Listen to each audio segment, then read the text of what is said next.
So guys, I've decided to do this series of videos to get you started with Blender.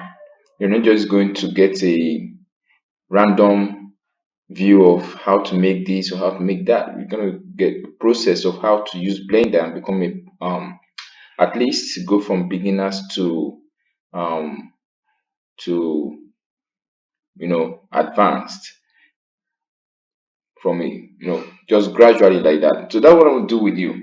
Now, this is the first thing you will see when you open your Blender application.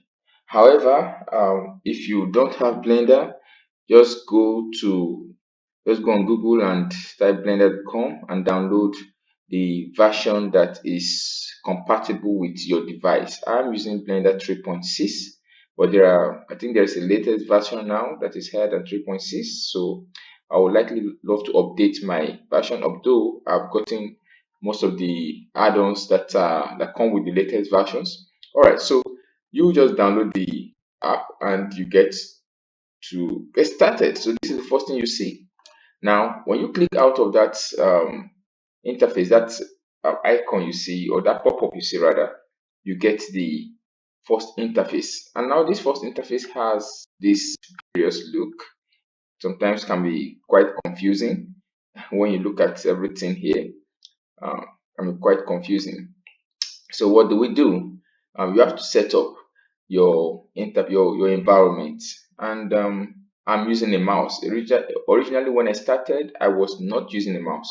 So this is what you get when you start.